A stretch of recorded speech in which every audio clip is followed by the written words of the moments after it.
प्रिय बंधु नमस्कार। Church of Christ Union Church Bhubaneswar आनुकूल्य नियमित प्रसारित होता विशेष कार्यक्रम प्रातः ज्योति को आपण को स्वागत करुच्ची। यह कार्यक्रम अनेकों आशीर्वादर कारण होती आम से प्रभु को धन्यवाद दू। आम विश्वास आपण से आशीर्वादर अंशी होती। प्रभु आपण को यह कार्यक्रम द्वारा आहरी आहरी स्पर्श करंतु कथा कहतु ताहा आमर प्रार्थना। आपण ये कार्यक्रम को निज ठारे सीमित रखंतु नहीं। आमर विनम्र अनुरोध आपणकर आपणकर बंधु मान निकटरे मध्य शेयर करंतु। आसंतु आज मध्य से विशेष प्रसंग रे आमने आग को बढ़िबा। आमने जो जीवन रे बंचिचु ताहा ईश्वर देइथिबा जीवन अटे, अतएव ताहा मूल्यवान जीवन अटे एवं ए जीवनटी अल्प समय पाई जगत रे अच्छी। देखु देखु पानी फटका परे ताहा केतेबेले चली जीव। एबे अच्छी एबे नाही, एई प्रकार जीवन आम मानकर जीवन। किंतु एई जीवनटी अमरतार निमंते उद्दिष्ट अटे, विनाशर निमंते नुहे। प्रिय बंधु, एई जगत आम मानक पाई चिरकाल बास करिवार निमंते नाही।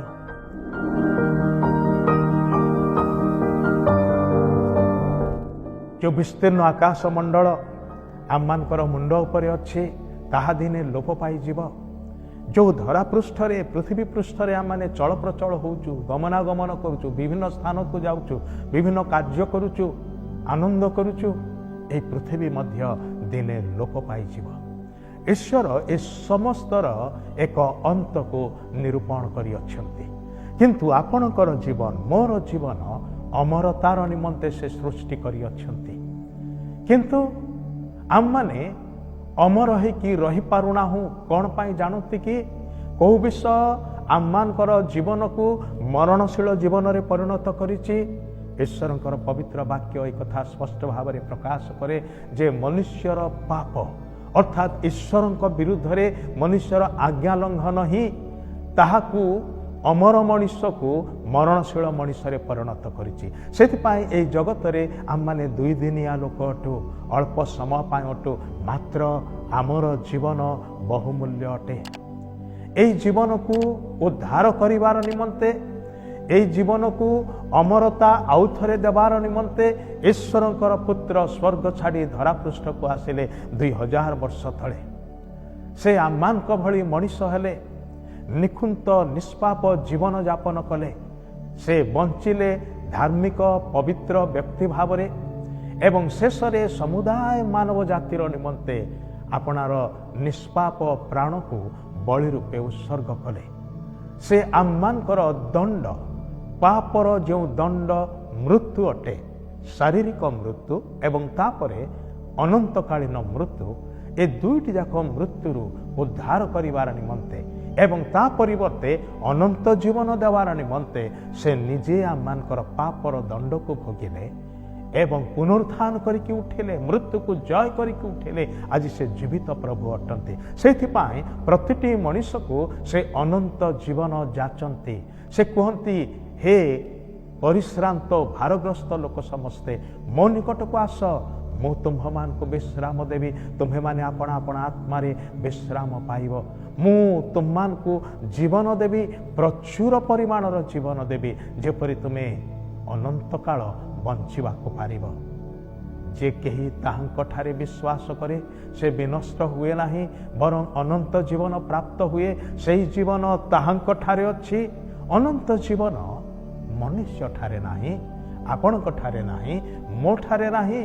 अनंत जीवन कौनसी डाक्तरखाना रे मध्य नाही।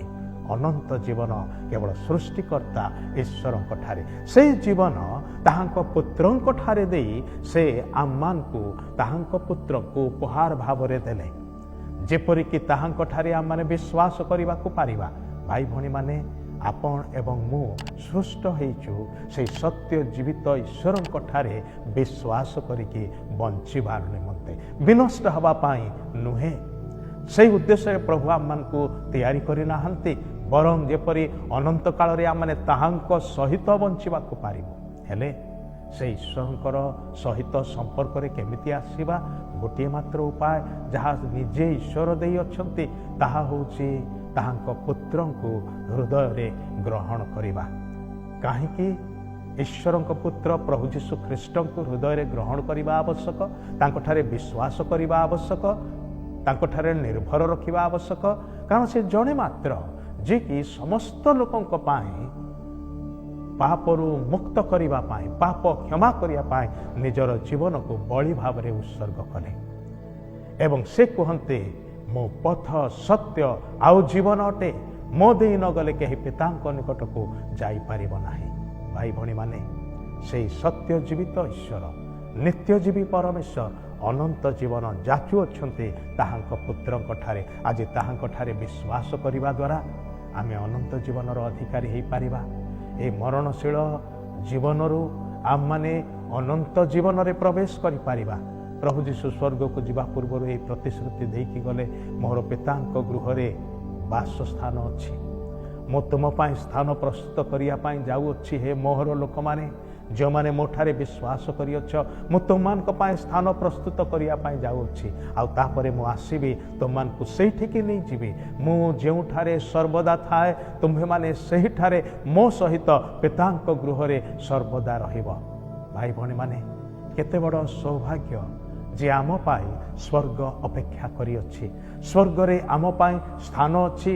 ଯେତେ ଜଣ ସେହି ପ୍ରଭୁ ଯୀଶୁ ଖ୍ରୀଷ୍ଟଙ୍କଠାରେ ବିଶ୍ୱାସ କରିଅଛନ୍ତି, ସେ ସମସ୍ତଙ୍କର ନିମନ୍ତେ ସ୍ୱର୍ଗରେ ସ୍ଥାନ ଅଛି।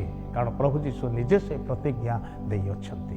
ଯେଉଁ ପ୍ରଭୁ ଯୀଶୁ ମୃତ୍ୟୁକୁ ଜୟ କରିକି ଉଠିଲେ ଏବଂ ସ୍ୱର୍ଗାରୋହଣ କରିକି ସେହି ପିତାଙ୍କର ଦକ୍ଷିଣ ପାର୍ଶ୍ୱରେ ବସିଅଛନ୍ତି, ସେହି ପ୍ରଭୁ ଯୀଶୁ ଏକ ସମୟ ଆସୁଅଛି, ଅତି ଶୀଘ୍ର ଆସୁଅଛି, ସେ ଆଉ ଥରେ ଏହି ଧରାପୃଷ୍ଠକୁ ଆସୁଅଛନ୍ତି।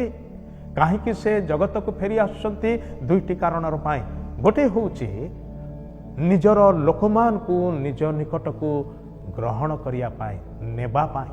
ଏବଂ ଦ୍ୱିତୀୟ କାରଣ ହେଉଛି ଜଗତରେ ସମସ୍ତ ଲୋକମାନଙ୍କର ବିଚାର କରିବାର ନିମନ୍ତେ। ପ୍ରତ୍ୟେକ ମନୁଷ୍ୟ ଯେଉଁମାନେ ଥିଲେ, ଯେଉଁମାନେ ଅଛନ୍ତି, ଯେଉଁମାନେ ଆଗାମୀ ସମୟରେ ଆସିବେ, ପ୍ରତ୍ୟେକ ଲୋକଙ୍କର ବିଚାର ସେ କରିବେ। ତାହାଙ୍କୁ ସେ ବିଚାର କରିବାର କ୍ଷମତା ଦିଆଯାଇଛି।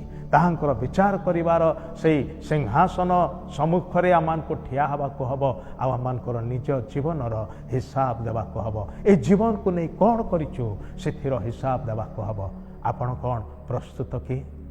ନିଜ ଜୀବନର କାର୍ଯ୍ୟକଳାପ, କଥାବାର୍ତ୍ତା, ଆଚରଣ, ଭାବନା, ବ୍ୟବହାର ଏସବୁକୁ ଦେଖିଲେ ଆପଣ ପ୍ରସ୍ତୁତ କି ସେ ନ୍ୟାୟବାନ ବିଚାରକର୍ତ୍ତାଙ୍କ ସମ୍ମୁଖରେ ଆପଣଙ୍କ ଜୀବନର ହିସାବ ଦେବା ପାଇଁ?